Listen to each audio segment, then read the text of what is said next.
May I come in? Yes, come in. Good afternoon, sir. Good afternoon. Take your seat. Thank you, sir. Kirti Goyal, Yes. कुछ अपने विषय में बताएं हमें। Sir, मेरा नाम कीर्ति गोयल है और मैं राजस्थान से हूँ। मैंने bachelor of veterinary science and animal husbandry से ग्रेजुएशन की है और प्रेजेंटली मैं जयपुर में डिस्ट्रिक्ट सप्लाई ऑफिसर हूँ सेक्रेटरीट में और ग्रीवियंस रिड्रेसल पे काम कर रहे हैं। अच्छा अच्छा, आपने सब्जेक्ट एंथ्रोपोलॉजी लिया है। Yes sir. तो वेटनरी एंड एंथ्रोपोलॉजी क्या को रिलेशन है दोनों के बीच? सर, बेसिकली जो वेटनरी है वो एनिमल साइंस को स्टडी करती है और जो एंथ्रोपोलॉजी है वो ह्यूमन साइंस को स्टडी करती है, लेकिन इनकी एनाटॉमी और फिजियोलॉजी ह्यूमंस और एनिमल्स की काफ़ी कोरिलेट करती है। तो ये इनमें बेसिक सिमिलैरिटी है। तो आप इस बैकग्राउंड एंथ्रोपोलॉजी और वेटनरी साइंसेज, ये जो दो आपके बैकग्राउंड हैं, इनका उपयोग आप सिविल सर्विसेज में अगर आपका चयन होता है तो कहाँ करेंगी आप? सर, सिविल सर्विसेज में हमारा जो वर्किंग एरिया होता है काफ़ी डाइवर्सिफाइड होता है, तो हम इसको एज एन एडमिनिस्ट्रेटर मैं एनिमल लाइफ स्टॉक सेक्टर को इम्प्रूव करने में, मिल्क प्रोडक्शन बढ़ाने में, कैसे मैं वेटनरी साइंस की नॉलेज को इस सेक्टर के डेवलपमेंट में यूज़ कर सकती हूँ। जो भी मैंने ग्रेजुएशन में वेटनरी साइंस और एनिमल हस्बेंड्री को पढ़ा, कैसे उनका फीडिंग स्टॉक बढ़ा सकती हूँ, कैसे एनिमल्स की हेल्थ में एनिमल्स की जो डिजीज़ प्रॉब्लम है उसको सॉल्व कर सकती हूँ। तो सिर्फ एडमिनिस्ट्रेशन में मैं इसको एनिमल सेक्टर के डेवलपमेंट में, लाइफ स्टॉक सेक्टर के डेवलपमेंट में यूज़ कर सकती हूँ। और इस ज्ञान का उपयोग आप ह्यूमन बीइंग्स के लिए नहीं करेंगी, सिर्फ एनिमल्स के लिए करेंगी? जैसे दूसरे शब्दों में आपको बोलना चाहता हूँ, मान लीजिए आपका चयन हो जाता है और आप राजस्थान की हैं, राजस्थान में ही आप प्रशासनिक सेवा में चली जाती हैं, तो आपने अभी हमें बताया कि एनिमल्स के हेल्थ के लिए आप कंसर्न हैं और देखना चाह रही हैं।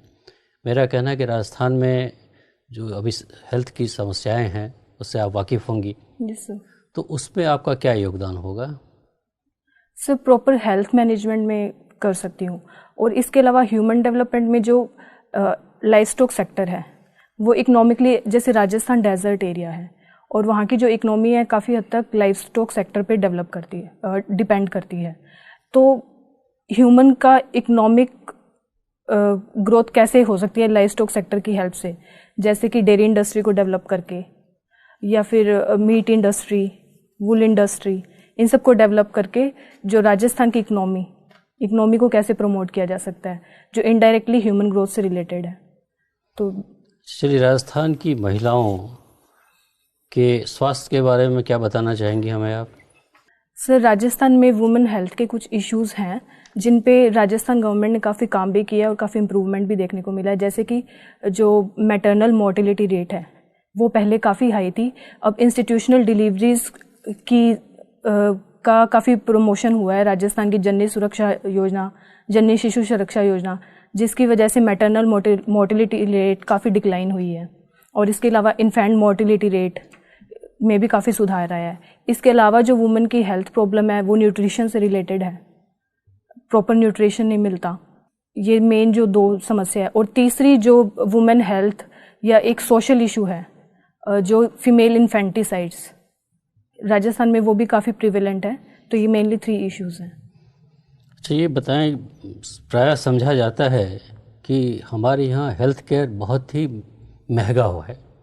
अगर आप बीमार पड़ना अफोर्ड नहीं कर सकती हैं, आप बीमार अगर पड़ गई इस अपने देश में, तो आपको हेल्थ केयर के नाम पे बहुत पैसा खर्च करना पड़ता है।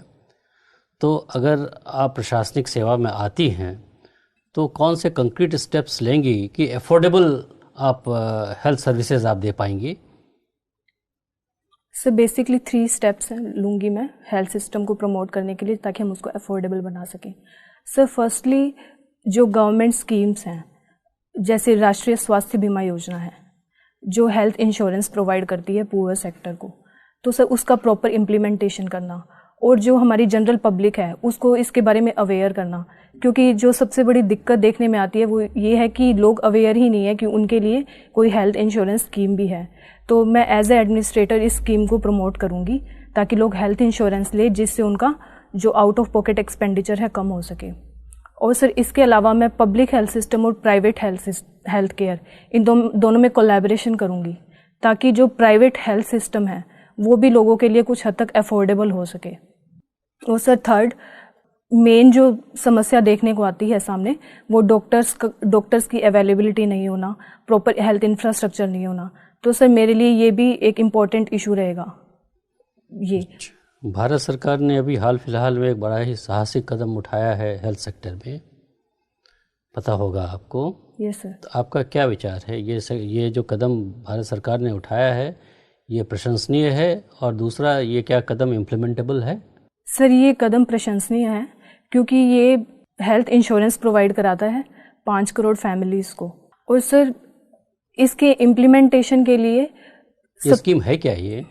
Sir Ayushman Bharat scheme. हाँ, क्या है स्कीम के बारे में कुछ बताएंगे हमें? आपने कहा ना 5 करोड़ जनता को कवर करते हैं, इस सिटीजन्स को। स्कीम के फीचर्स क्या हैं?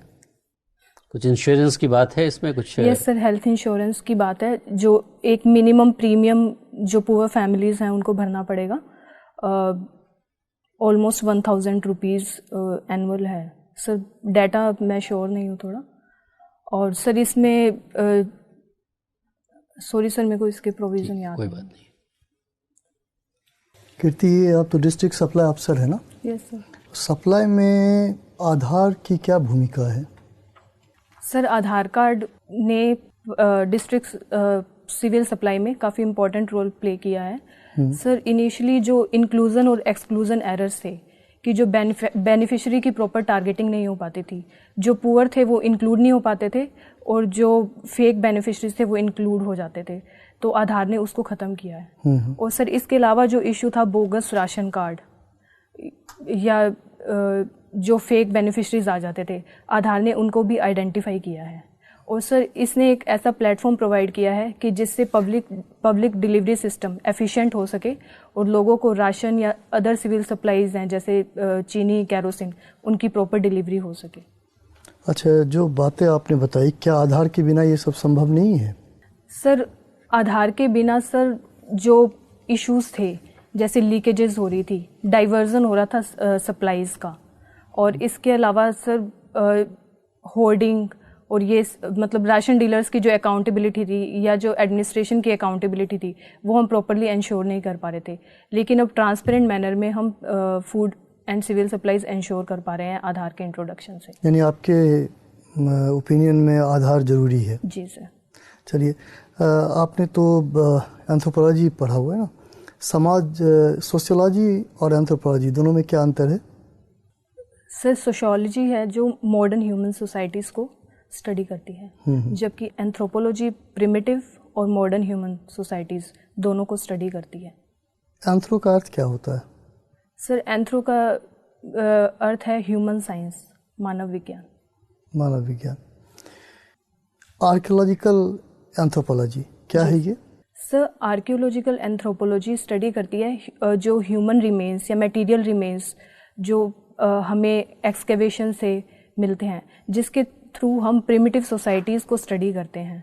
फॉर एग्जांपल, अगर हड़प्पा के रिमेन्स मिल रहे हैं तो हम उनकी सोसाइटीज़ को स्टडी करते हैं कि कैसा उनका रहन सहन था, कैसा उनका खान पान था, क्या उनका कल्चर था। तो ये सब स्टडी करने में हेल्प करती है आर्कियोलॉजिकल एंथ्रोपोलॉजी। तो इतिहास वाले भी तो यही काम करते हैं, तो इतिहास और आप में क्या अंतर है? अच्छा, चलिए कोई बात नहीं, आप मुझे दूसरे ये कल्चरल एवोल्यूशन सुना है आपने? Culture evolution? हाँ। Yes sir. क्या है ये? सर ये कल्चर का एवोल्यूशन शो करता है कि कैसे सोसाइटीज़ डेवलप हुई। फॉर एग्जांपल अगर हम देखें कि जो मैरिज का सोशल सिस्टम है वो कैसे डेवलप हुआ, जैसे पहले प्रोमिस्क्यूसिटी थी। नहीं, आप अपने मैं तो सीधे आपके सिलेबस से ही क्वेश्चन पूछ रहा हूँ। जी सर। वहाँ कल्चर एवोल्यूशन में हाँ जी प्री हिस्टोरिक कल्चर के बारे में बात की गई है। आप तो सीधे मॉडर्न पर आ गई, प्री हिस्टोरिक कल्चर के बारे में। जी तो प्री हिस्टोरिक कल्चर का अर्थ क्या हुआ? सर प्री हिस्टोरिक कल्चर है जो आदि मानव थे, सर उनका क्या कल्चर था। जैसे कि हम पढ़ते हैं कि इनिशियली जो था वो कम्युनिटी या एसोसिएशन की भावना नहीं थी। एक जो सेडेंट्री लाइफस्टाइल था वो फॉलो किया जाता था। फिर धीरे धीरे कैसे कम्युनिटी एसोसिएशन शुरू हो गया। डिफरेंट एजेस हैं, अलग अलग काल हैं। Yes sir. जैसे पूरा पाषाण काल है, इस तरह कुछ पता है आपको? क्रमानुसार मुझे बताएंगे कौन कौन थे? Yes sir. Sir lower palaeolithic period था, फिर मिडल पेलियोलिथिक पीरियड आया, उसके बाद अपर पेलियोलिथिक पीरियड आया सर, फिर हड़प्पा इंडस सिविलाइजेशन आई। मेसोलिथिक छोड़ देंगे हम, मेसोलिथिक पीरियड। Sorry sir. चलिए कोई बात नहीं, इसको छोड़ते हैं। ब्राइड प्राइस तथा डॉरी, क्या अंतर है दोनों में? सर ब्राइड प्राइस जो था, जो ट्राइबल सोसाइटीज़ थी उसमें प्रिविलेंट था, जो कि वुमेन की एक फैमिली में इम्पोर्टेंस को शो करता था कि वुमेन एक फैमिली का एसेंशियल पार्ट है, और जब उसकी मैरिज होती है तो जो लड़के वाले होते हैं वो लड़की की फैमिली को कुछ प्राइज देते हैं, क्योंकि जो वुमेन है उनके इकोनॉमिक लड़के के फैमिली को देते हैं या लड़के का फैमिली लड़की की फैमिली को देता है? लड़के की फैमिली लड़की की फैमिली को देती है। लड़की की फैमिली को देते हैं। और डॉरी में क्या होता है? और सर डॉरी आज डेवलप हो गई है एक सोशल एविल के थ्रू, जिसमें जो मैरिज है उसको एक बिजनेस की तरह ट्रीट किया जाता है, जिसमें लड़की मैं तो दोनों में जस्ट डिफरेंस पूछा था, इतना एलाबोरेशन नहीं। आपने उसमें कहा जो लड़के द्वारा लड़की की फैमिली को दिया जाना ब्राइड प्राइस, तो ठीक उसका उल्टा दहेज में, डॉरी में यही लग रहा है। हाँ चलिए कोई बात नहीं, एक सवाल का और जवाब दीजिए। मेलिनोस्की और रेडक्लिफ ब्राउन, क्या अंतर है दोनों में? सर मेलिनोस्की एंथ्रोपोलॉजिस्ट थे जिन्होंने फंक्शनलिज्म थ्योरी दी थी, जिन्होंने बताया था कि जो सोसाइटी है उसका वो सोसाइटी जो बनी है वो ह्यूमन नीड्स को पूरा करने के लिए बनी है। ह्यूमन की अलग अलग नीड्स हैं, उसके लिए सोशल सिस्टम्स बने हैं, जैसे कि उस ह्यूमन की बायोलॉजिकल नीड्स है, ह्यूमन की सोशल नीड्स है। जबकि जो रेडक्लिफ ब्राउन थे उन्होंने स्ट्रक्चरल फंक्शनलिज्म का कॉन्सेप्ट दिया था। उन्होंने कहा था कि उन्होंने इंडिविजुअल से ऊपर सोसाइटी को रखा था। उन्होंने कहा था कि इंडिविजुअल सोसाइटी का एक पार्ट है जो सोशल स्ट्रक्चर को मेंटेन करने के लिए एक रोल प्ले करते हैं। जैसे कि हमारा बायोलॉजिकल सिस्टम है, हमारी बॉडी को मेंटेन करने के लिए जैसे सेल काम कर रही हैं, वैसे सोशल स्ट्रक्चर को मेंटेन करने के लिए ह्यूमन काम कर रहे हैं। चलिए ठीक है। कीर्ति कैसा महसूस कर रही हैं? सर एक्चुअली मेरी तबीयत ख़राब है आज। कोई बात नहीं। मैं आपका ना इस डिटेल एप्लीकेशन फॉर्म को देखकर समझने की चेष्टा कर रहा था। मुझे दो छोटी छोटी जानकारियाँ दीजिए। पहले तो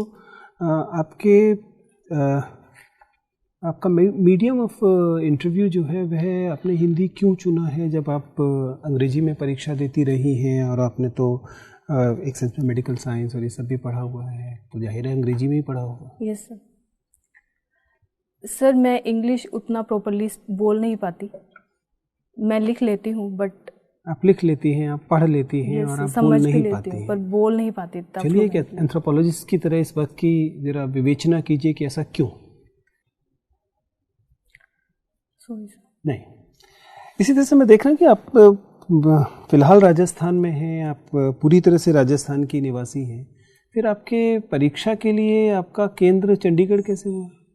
सर चंडीगढ़ में कोई पेपर लीक कराने की व्यवस्था थी? No sir. जी सर जो राजस्थान का जो सेंटर है जयपुर, वो एग्जॉस्ट हो गया था, तो फिर सेकंड प्रेफरेंस मैंने चंडीगढ़ भर दी थी।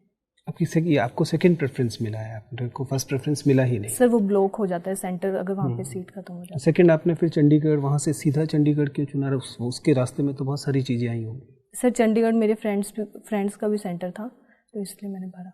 चलिए खैर, मैं आपको ध्यान से सुनने की कोशिश कर रहा था। मुझे बताइए कि मनुष्य का जब विकास हुआ और इस विकास की प्रक्रिया में कम से कम दो महत्वपूर्ण चरण उसके आते हैं। एक तो वो जब वो इरेक्टस होता है, जब वो दो पैरों पे चलना शुरू करता है, और दूसरा उसके मस्तिष्क का आकार, खोपड़ी का आकार, स्कल का साइज बढ़ता है।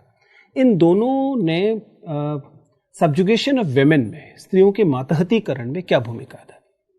इट इज़ जनरली सेड कि अगर ये दो घटनाएं नहीं होती, मनुष्य उसी कपि मानव स्थिति में होता जिसमें वो चार पैरों पर चल रहा होता और उसकी स्कल साइज इतना नहीं बड़ा होता जैसे कि चिंपैंजी के केस में और एंगूटेन के